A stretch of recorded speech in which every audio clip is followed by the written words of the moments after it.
नमस्कार, अब दुनिया के फटाफट बुलेटिन में आप सभी का स्वागत है। नजर डालेंगे आज के खास खबरों पर। कांग्रेस के पूर्व अध्यक्ष राहुल गांधी ने वोट चोरी को लेकर शुक्रवार को एक बार फिर निर्वाचन आयोग पर निशाना साधा। उन्होंने एक्स पर पोस्ट किया, सुबह 4 बजे उठो, 36 घंटे में 2 वोटर मिटाओ, फिर सो जाओ, ऐसे भी हुई वोट चोरी। चुनाव का चौकीदार जागता रहा, चोरी देखता रहा और चोरों को बचाता रहा।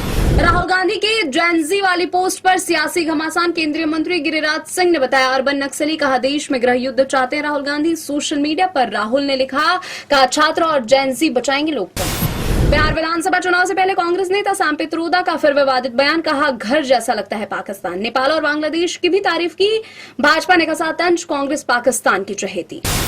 बंबई उच्च न्यायालय को शुक्रवार को एक बार फिर बम से उड़ाने की धमकी मिली। मुंबई पुलिस ने हाईकोर्ट परिसर की तलाशी ली और कुछ भी संदिग्ध नहीं मिला। यह दूसरी बार है जब उच्च न्यायालय को बम से उड़ाने की धमकी मिली है।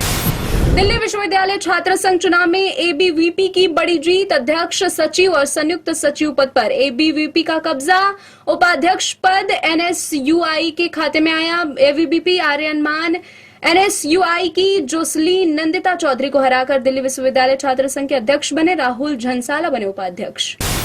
महाराष्ट्र सरकार ने मुख्यमंत्री माझी लाडकी बहन योजना के लाभार्थियों के लिए ई-केवाईसी अनिवार्य कर दिया है। पूरी प्रक्रिया करने के लिए 2 महीने का समय भी दिया गया है। जुलाई 2024 में शुरू की गई इस योजना के तहत 2.25 करोड़ महिलाओं को 1500 रुपए मिलते हैं। जैश के बाद अब लश्कर के आतंकी ने पाक को किया बेनकाब। ऑपरेशन सिंदूर में मुरीदके में आतंकी मुख्यालय हुआ था ध्वस्त। पहले जैश आतंकी ने किया था कबूलनामा।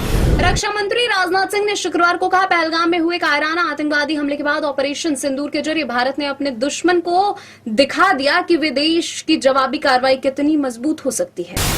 मुरैना के सबलगढ़ एसडीएम को मुख्यमंत्री डॉक्टर मोहन यादव ने किया सस्पेंड। युवती से फोन पर एसडीएम अरविंद माहौर ने की थी गाली गलौज। ग्वालियर चंबल संभाग के कमिश्नर को कार्रवाई के भी निर्देश। भारत नेपाल सीमा से सटे यूपी के बहराइच जिले में 2 गांवों में बिजली के खंभों पर नोटिस चस्पा कर डकैती की धमकी दी गई। पोस्टर पर लिखा, सुरहिया गांव में 19 सितंबर को 10 घर लूटे जाएंगे। इससे पहले महानंदपुरवा गांव को भी धमकी दी गई थी। स्थानीय लोग अब बारी बारी से टॉर्च और लाठियां लेकर रात में चौकीदारी कर रहे हैं। उत्तराखंड में चमोली जिले के नंदानगर क्षेत्र में आपदा से तबाह गांवों में राहत एवं बचाव दलों ने ढहे मकानों के मलबे से शुक्रवार को 5 अन्य लोगों के शव बरामद किए। अधिकारियों ने बताया, ऐसे मृतकों की संख्या बढ़कर 7 हो गई है। इलाहाबाद उच्च न्यायालय ने गाजीपुर में गैंगस्टर अधिनियम के तहत जब्त की गई संपत्ति को छुड़ाने के लिए फर्जी दस्तावेजों और अपनी मां अफसा अंसारी के फर्जी हस्ताक्षर का उपयोग करने के मामले में उमर अंसारी को शुक्रवार को जमानत दी।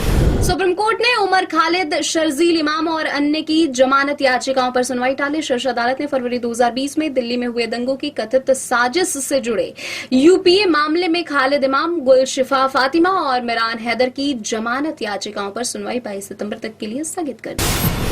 उद्योग निकाय फिक्की ने अपनी रिपोर्ट में बताया, सरकार के जीएसटी 2.0 घोषणा से परिवारों पर कर का बोझ कम होगा, छोटे और एमएसएमई मजबूत होंगे, अर्थव्यवस्था के औपचारिकरण को गति मिलेगी। आईफोन 17 सीरीज की बिक्री शुरू होते ही एप्पल स्टोर्स पर आईफोन को खरीदने के लिए ग्राहकों की भीड़ उमड़ी।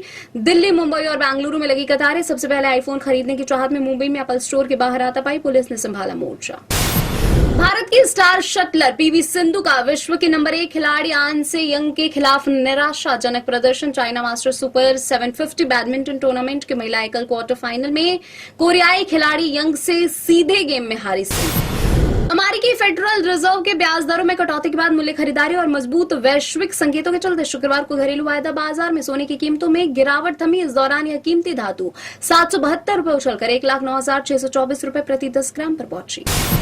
एचडीएफसी और आईसीआईसीआई बैंक में मुनाफा वसूली होने के कारण स्थानीय शेयर बाजार में 3 दिनों से चली आ रही बढ़त शुक्रवार को थम गई।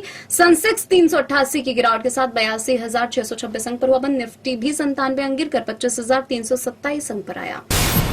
फेमस सिंगर जुबीन गर्ग का 52 साल की उम्र में हुआ निधन। सिंगापुर में स्कूबा डाइविंग के दौरान हुए हादसे में गई जान। नॉर्थ ईस्ट फेस्टिवल में भाग लेने सिंगापुर गए थे जुबीन। असम के रहने वाले जुबीन ने बॉलीवुड के कई हिट गानों को दी है आवाज। भोजपुरी सुपरस्टार पवन सिंह ने बीच में छोड़ा reality show rise and fall. Pawan Singh ने बताया, बात और कंटेस्टेंट नहीं बल्कि गेस्ट के रूप में कुछ वक्त के लिए शो का हिस्सा बने थे। पवन सिंह की मौजूदगी से शो को मिल रहा था जबरदस्त रिस्पॉन्स। ये थी आज की फटाफट बुलेटिन। ऐसी ताजा अपडेट्स के लिए बने रहे हमारे साथ, यानी कि विजिट करें अब दुनिया पर।